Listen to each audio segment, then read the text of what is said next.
Are you a demon that was summoned? Huh. Some people think that this parking lot might be one of the most haunted locations in Oklahoma, and it's all because of the house that used to stand here and the basement that still might be under the cement. In that basement, a woman supposedly hexed 2 other women and kept them as slaves in the 1940s. Ever since then, strange things have been said to occur there. So we decided to go to Tulsa ourselves to find out what people may be experiencing at the former Tulsa Hex House. During World War II, the United States was operating under a system of rations, and the purchasing of certain goods was restricted. The government issued rations books to citizens, which included stamps that people would have to trade to purchase the restricted goods. In 1944, a woman named Carolann Smith came under investigation for rations fraud after it was discovered that she had been applying for rations books under the names of her dogs. During their initial investigation, authorities learned that strange things were always occurring in the duplex that she lived in, such as the burial of 2 small coffins in her backyard. Eventually, police raided the home and found not only evidence of mass rations fraud, but also 2 young women that Carolann had apparently been keeping in prison as slaves in her basement. They were Virginia Evans, 31 years old, and Willetta Horner, 30. But much to the surprise of the police, there didn't seem to be anything physically keeping the women there. They would even leave to go to work, but then would return on their own. According to the girls, this was because Carolann had put a hex on them, keeping them mentally locked to her under the guise of religious purification. Side note, on most websites talking about this, there's claims that they also found books related to mind control and witchcraft, but I couldn't find any contemporary reports of this. Regardless, she was doing something to keep them there, and had even convinced one of their fathers that their daughter was impaired and needed to send over $17,000 to help pay for nurses, money that Carolann just took for herself. Once this story got out, the public went crazy trying to find more information about the lady of the Hex House, and there was a lot to find. She was actually born Opal Mary Carey and moved from Indianapolis to Muskogee, Oklahoma with her father and sisters after the death of her mother. A few years after that, she married a man named Faye Harold Smith and moved to Tulsa, where they apparently did very well financially until Faye lost his job during the Great Depression. In 1934, Faye would be found dead with a bullet wound in his chest and his father's gun nearby. Officially, it was ruled a suicide, but that didn't sit well with the people who knew Faye. Even Carolann would make comments about how she thought her husband was murdered. But with his death, she would begin collecting life insurance money. The next year, a woman named Beulah Walker stepped into the path of a vehicle being driven by a local firefighter named C.C. Raines. Raines was able to stop, but another car actually hit him from behind and pushed him into Walker. She would die of her injuries. There's a lot of different stories about how Walker and Carolann are connected. Some claim that Walker was Carolann's maid, but that just isn't true. She was a nurse by profession, and the 2 women were just friends. Others claim that she had come running out of the house that would eventually become known as the Hex House, but that also doesn't appear to be true. Carolann hadn't even moved into that house when it happened. But one thing we do know is that Carolann was the beneficiary of Walker's life insurance policy. 2 years after that, in 1937, Carolann meets Virginia Evans, a recent divorcee who Carolann said she felt sorry for, and the 2 became roommates. The next year, Carolann met Willetta Horner at a grocery store, and eventually she would move in as well. After living in a few different places, the 3 eventually ended up at the duplex on the corner of Main and 21st, which brings us back to 1944. The police raid, they find the 2 girls, they find evidence of fraud,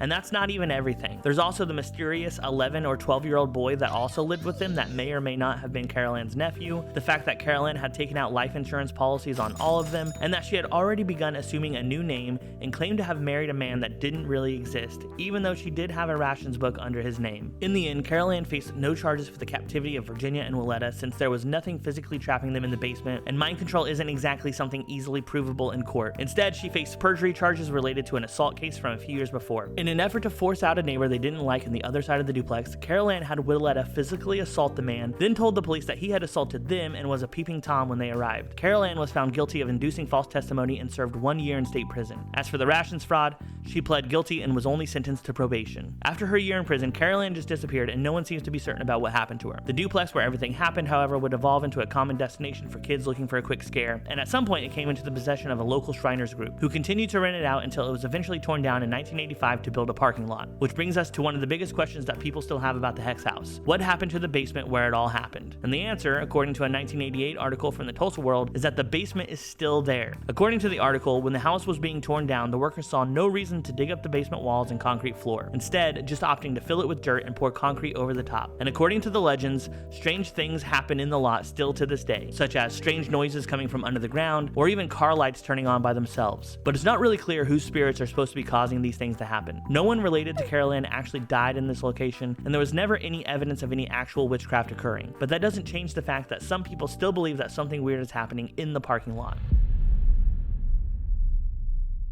To figure out what, if anything, people are experiencing at the former location of the Tulsa Hex House, we decided to go to the parking lot ourselves. Our first task during our first visit was to check out the area, and it was a parking lot. The only unique part of the lot itself was the rock wall that surrounded it, the same rock retaining wall that once encircled the Hex House. After the sun went down, we came back and began trying to find any evidence of supernatural activity, including windshield wipers or lights activating on their own, or strange disembodied voices or EVPs. If you've ever watched a ghost show before, you probably know what an EVP is, but in case you're unaware, EVPs are supposedly the disembodied voices of spirits that audio recorders can pick up even when the voices are inaudible to the human ear. Typically, a show will identify an audio clip, then play over and over with what they believe the ghost is saying shown on the screen. At this exact moment, we captured this very symbolic response.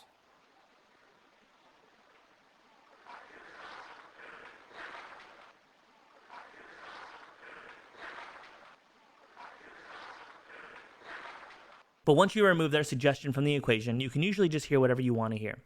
At this exact moment, Nick captured a disembodied voice on his digital recorder that sounded eerily familiar.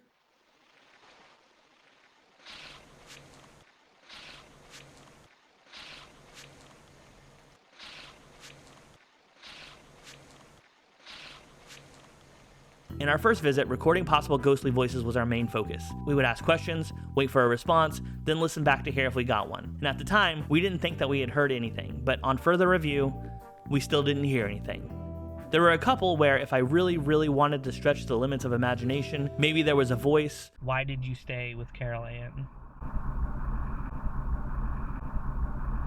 But the Hex House is pretty close to a busy street, so discerning what is a possible ghost and what is just normal traffic noise was difficult. For our second trip, I gave in a little and I brought some of the tools commonly used by investigators in those ghost videos. The first is a standard EMF meter. A common belief amongst ghost hunters is that ghosts are made up of electromagnetic energy, so the EMF meter should help us determine whether or not a spirit was theoretically in the area. With the EMF meter on the dash, we once again tried to capture EVPs, and once again we only got a response if we really wanted to stretch it. Is Carolann here? We then tried again on the stairs, the same ones that Carolann and the girls would have had to have walked on when they lived in the house, but again there was nothing. It is a little chilly now, honestly. It's gotten a little chilly.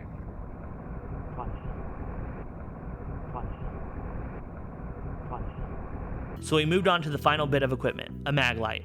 A trend that has popped up in the last few years amongst ghost hunters has been to use twist-activated Maglites as a call-and-response device by twisting the flashlights so they are just in between the on and off positions, with the belief being that when spirits touch them, it will activate them or turn them off. The big issue with this, though, is that when left in this position, the flashlights are known to just randomly turn on and off as the metals heat and cool. So if a person is using this as a way of communicating with the dead, there's a pretty high chance that they are assigning meaning to a random action of the flashlight sans paranormal activity. But we did it anyway. We sat for several minutes with no responses.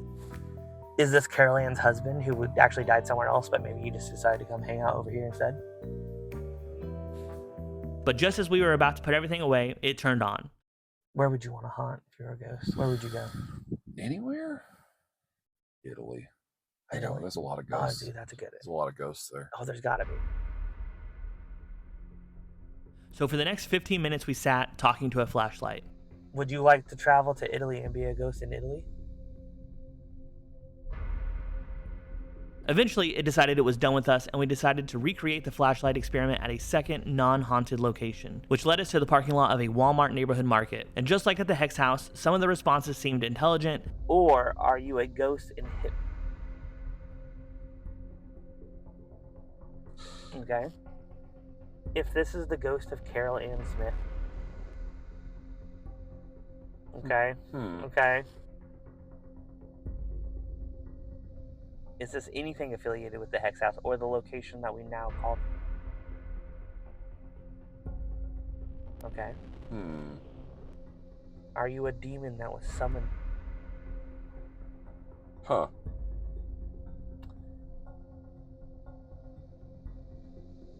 If you have any last messages you would like to send us, why don't you turn the flashlight off as a sign that you want to continue talking to us? If you want us to continue talking to you for a little bit, can you turn the flashlight back on? But most were just random. While the story of what happened in the duplex formerly located at the intersection of 21st and Main in Tulsa, Oklahoma is wild, I am not convinced that the parking lot is anything other than a parking lot. If people are experiencing anything while there, it's likely that they are just falling victim to the powers of suggestion. But that doesn't stop it from making a good spooky story, and who knows, maybe one day if you are in the Tulsa area, after visiting the haunted house attraction named after the story, you can stop by the famous parking lot yourself. And if you listen really closely, perhaps those sounds you think are coming from the nearby traffic are really coming from the basement that still sits under the pavement.